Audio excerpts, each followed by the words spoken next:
Dievo koncepcija siejančia žmogų. Taigi sakau, Dievas tai žmonėms yra tai, ką jie galvoja apie Dievą, kaip kokį turi jie susikūrė įvaizdį. Aš tai nieko nežinau apie tai. Taip, aš realiai, žinai, nežinau, ką reiškia šitą žodį. Aš suvokiu, ką žmonės turi omeny, kai sako Dievas. Išminčiai paprastai sako. Ir susikūrė žmonės Dievą pagal atvaizdą savo ir panašumą. Jeigu kažkur ten parašyta Biblijoje, kad Dievas sukūrė žmogų pagal savo atvaizdą ir panašumą, tai realiai iš tikrųjų taip, kaip žmonės, ką žmonės kalba apie Dievą, tai iš tikrųjų yra atvirkščiai. Žmonės turi susikūrę savo Dievą pagal atvaizdą savo panašumą. Tik jie turi du dievus dažniausiai žmonės. Į vieną dievą jie sukruoja visą savo idealizuojamas idealistinės savybės, visą galybę, ten meilę, taurumą, nu visus idealus, pavadino į dievų, į kitą sukruoja viskas, kas jiem nepatinka, žinai, blogas savo visas savybės, tai pavadina į velnį ir šėtoną.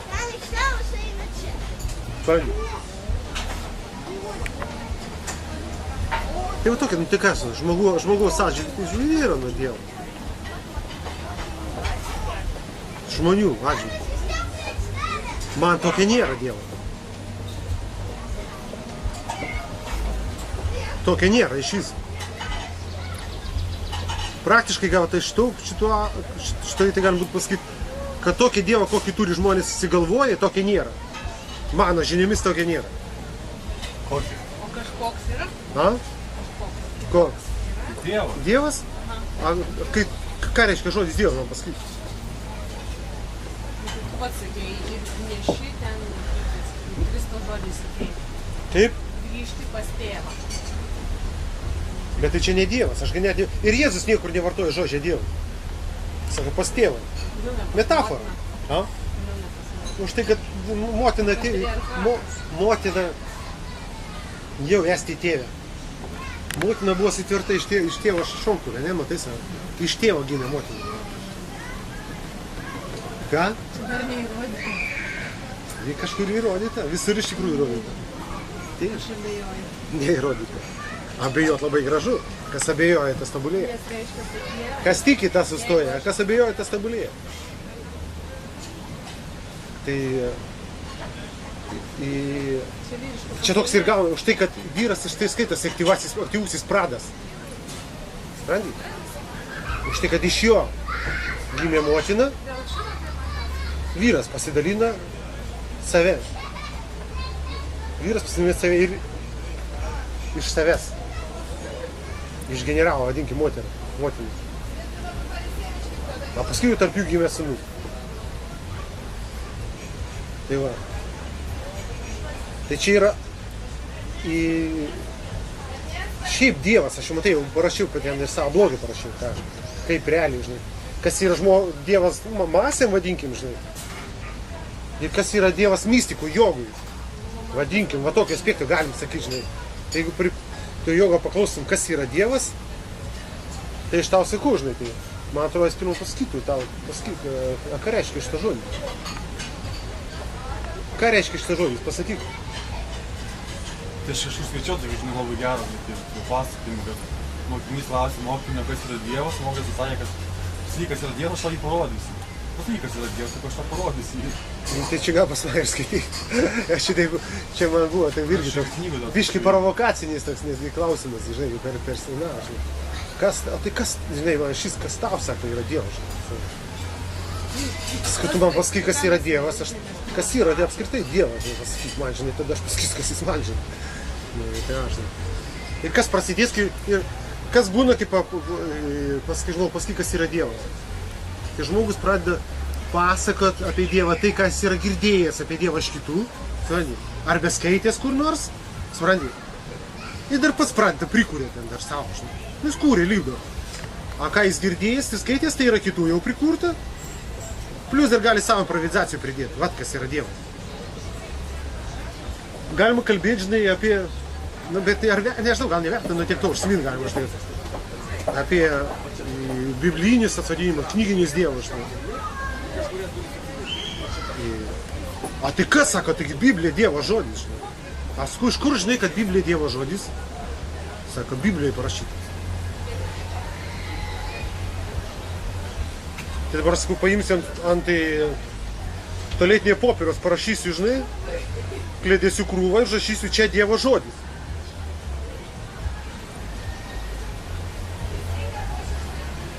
Tai tu ir sakysi, kad čia Dievo žodis. Čiagi Dievo žodis. Aš tau perskaitysiu ant tualetinio popieriaus, sakysiu, čia Dievo žodis. Tu sakysi, nesąmonė. Sakysi, kaip nesąmonė, va, parašyta. Čia Dievo žodis.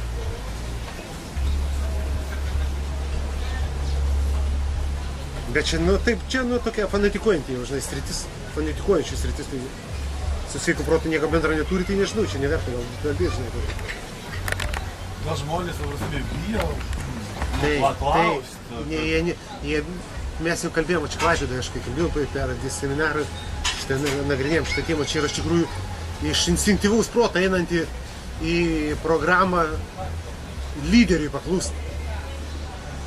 Hierarchinė proto programa paklūsti lyderiui. Dievas šitam kontingentui yra lyderis, pats aukščiausias lyderis, kuriam reikia įtikti, kurio negalima abejoti, kuriam reikia paklūsti.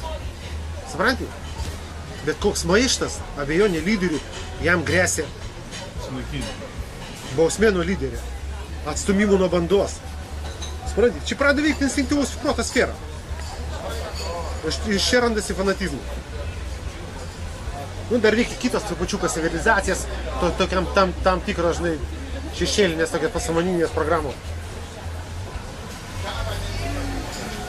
Savisaugos instinktas labai tenkinamas. Nes jeigu aš įtikau lyderiai, jeigu aš jam ištikimai tarnaunu, klapčiukaunu, giedžiu jam bardžanas, supranti, tai jau lyderis turi mane ir apdovanoti. Turi, žinai, man numest storesnį, riebesnį kąsnį, supranti.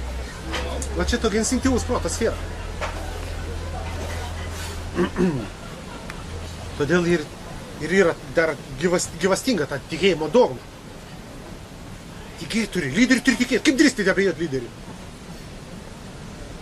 Jeigu tu drįsti abejoti lyderių, reiškia, tu jau kaip ir pats pretenduoji į lyderio vietą. O jau. Tai konfliktas neišvengiamas.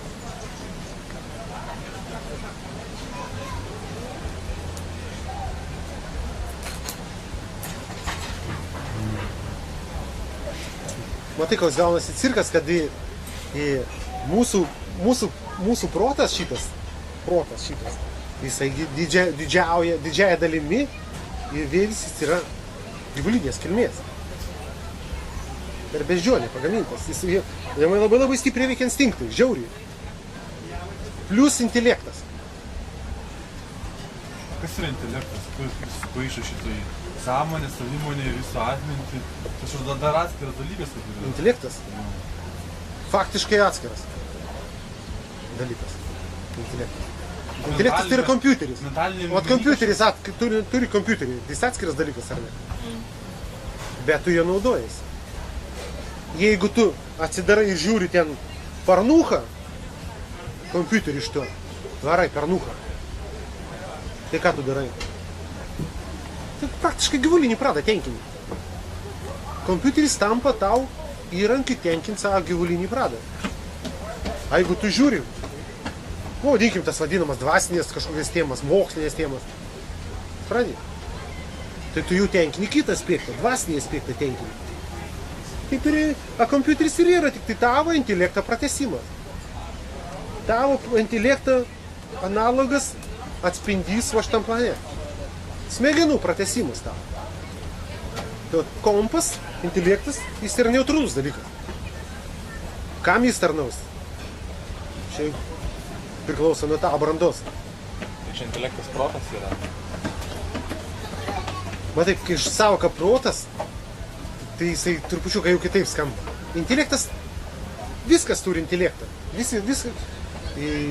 Bet koks gyvūnas, bet kas, visi jie turi kažkokį intelektą. Iš tikrųjų, visa kas gyva turi kažkokį tai intelektą. Kaip ir sąmonė. Intelektas tai iš tikrųjų, žinai kas yra? Vėl tas kas kompasas. Savireguliacijos ir nuspėjimo mašina. Supranti? Nes taip kaip tu egzistuoji būni, tu ir egzistuoji ir būni vien tik tai dėl to, kad tu įvykių sekoj turi būti. A kad joje sėkmingai išbūt įvykių sekoj. Pagauni kampą ar ne? Ko mums reikia? Įmanomai geriau ir toleregiškiau nuspėti įvykius. Tai mes ištisai negalim sąmonėje savo skaičiuoti šitos įvykius. Tai daro mūsų pasąmonė. Kompas. Pažiūrėk, kaip virusai egzistuoja. Tokia primityvi gyvybės forma. Bet kuo toliau, tuo labiau jie darosi, žiūrėk, adaptuojasi, nesinaikinami praktiškai darosi. Virusai. Virusai? Virusai. Nu, ar virusas turi intelektą? Kaip ir ne. Neturėtų turėti. Garantuotai turi. Turi savo mikrokompiuteriuką, neišvengiamai virusas. Ir pažiūrėk, kaip virusai gyvena. Visi virusai moka dalintis informaciją. Moka save transformuoti. Jie taip kietai moka pasikeis virusai. A ką reiškia sugebėti patransformuoti, pasikeis, kam tai daryti? Išgyventi. Kad išgyventi. A kaip jie suvokia, kaip jiem išgyventi? Kad jie sugeba jau numatyti, virusas sugeba numatyti. Jeigu nesąmoningai, pasąmonėje, kompė tai vyksta programa. Jo kompas jau sugeba numatyti įvykių seką. Kaip jam reikia keistis, kad prisitaikytų prie kintančios aplinkos. Ponia. Žinai, kaip kalba apie tokius dalykus. Sakykim, kad ir, čia kaip ir apie virusus, bet kaip ir apie, sakykim, kad ir vabzdžius, ne? Sakykim, jeigu yra kažkokie chemikalai, kurie išnuodė, ta prasme, ten uodų, išlieka stipresni, jie jau prisitaikė prie šitą. Nu, ta prasme, jie stipresni išlieka ir automatiškai jie palikuonis savo genus perduoda ir tie palikuonis išlieka irgi stipresnės paros tam chemikalui. Tai čia gaunas tiesiog toksai evoliucinis darinys. Išnaikina silpnuosius. Nu, bet tai mes ne apie tai kalbam. Tai čia lygiai tas pats ir su virusu, kaip jisai Bet kaip jie gali tai padaryti, apie ką mes kalbam? Čia faktas, kad taip vyksta. Kad viskas adaptuojasi, viskas prisitaiko. Bet kaip vyksta? Jeigu nėra intelekto pas jį, tai kaip tai gali vykti? Tiesiog aplinka taip įtakoja ir iš Tai įvairovės. visų pirma apibrėžiamės, kas yra intelektas. Intelektas yra kompiuteris. Kompas, kuris skaičiuoja programas. Skaičiuoja, transformuoja, keičia programas, adaptuoja programas. Bet tai, kad tu sakai, kad viskas turi šitą kompą. Viskas. Tas turi sąmonę, tas Viskas, turi kompą. visa tai yra vienas kompas iš tikrųjų. Ponia. Taip kaip ir tą kompiuterį dabar turi įvairiausių mikroschemų, procesorių, atskirų procesoriukų gali turėti visokiausių. Pradėk. Kaip atskirų protukų. Atskirų intelektukų, mažiukų. Bet jie visi galop suintegruoti į vieną kažkokią, vadinkimų, sistemą. Taip ir visa biosfera. Sumoj gaunasi visa biosfera pas mus kaip vienas gyvas organizmas. Ar ne? Visa Žemės biosfera. Galima įvardinti kaip vienas gyvas organizmas. Laisvai. Ne? Kaip vienas kažkas tai gyvas. Kuriame yra daug visokiausių organoidų. Tegul jie mobilus mums atrodo, ten laksta kiti, žinai. Bet vienas, kaip vienas organizmas gali būti. Tai tas vienas organizmas irgi turi savo kolektyvinį kompą. Vadinkim. Savo kompą jisai turi nešėjimų turėti. Iš kur ta Gajos teorija ta vadinama yra. Nešėjimų. Už tai, kad yra kolektyvinė pasąmonė visas biosferos.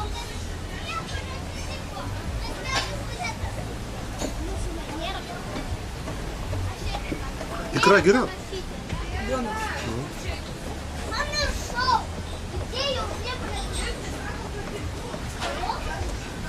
Tai kiek mes dar kalbėsim apie pasąmonę? Kol suprasi.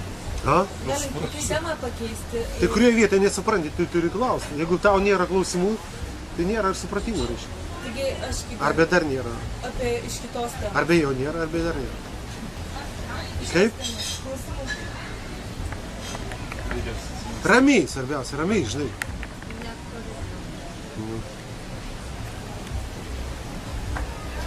Matai, kas yra, kad ta sąmonė savinė tavo, žinai, kai užauga iki tinkamo, žinai, lygmens, tai jinai ir tampa to, kas vadinama ramumu, garantų, šaltinių. Nes gaunasi koks cirkas čia gaunasi, vėl ta pati gaunasi linija, kad šitai tokiai sąmoniai nebėra nenuspėjimų dalykų. Matyt, iš kur ramumas atsiranda? Iš tai, kad yra, atsiranda, kada atsiranda matymas visos įvykių sekos. Nuo pradžios iki galo. Toliaregystė. Ir iš to atsiranda ir iškežinystė vadinamoji. Matyt. Nes tau iš to visą tai nebėra nebepaaiškinimo dalykų. Tau nereikia remtis nei kažkokiam spėlionėm, nei kuo. Taip, ką žiūri, nes tu jau žinai. Vienas dalykas, pagrindinis dalykas, kad tu žinai visus principus ir taisyklės šitos visatos. Iš jų išsirutulioja viskas. Visi principai ir visos taisyklės išeina iš pradžios. Iš pradžios, 1000 kartų. Dėl ko lenda tas ir vadinamasis mokslas, astrofizikai.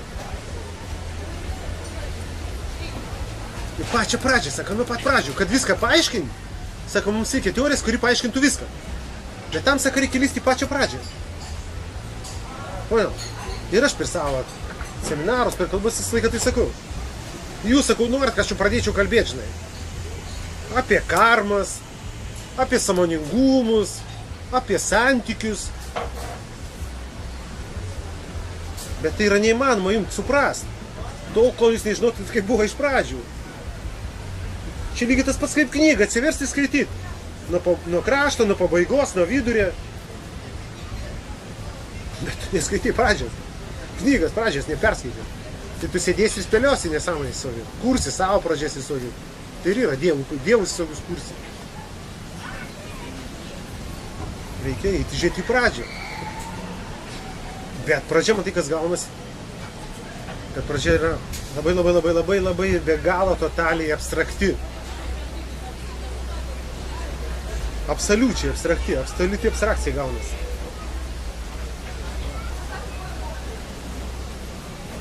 Todėl daugeliu jinai dar yra nepažini. Bet tai pačioje pradžioje, sakai, viskas buvo vienas. Buvo A dabar ne viena? Bet tipo nebuvo šitų visų tos spindžių ir visą kitą. Potencialiai tipo. Tai tada buvo sąmonė ar savimonė tada buvo. Jeigu buvo ir tas jau du buvo, ne? Kas Matai, kas buvo. Iš vienos pusės, matai kaip yra. Viskas, kas yra, jau jis neišvengiamai viskas ir buvo. Nes niekas iš niekur negali atsirasti. Nei vienoje, nei jokia išraiška iš jūsų. Iš niekur niekas negali atsirasti. Tai kinta viskas. Nu. Bet kad ir tas kaip kinta, reiškia taip jau visą taip prasukta kažkur buvo. Neišvengiamai. Negali niekas iš niekur atsirasti. Taip neįmanoma, vis tiek seka yra.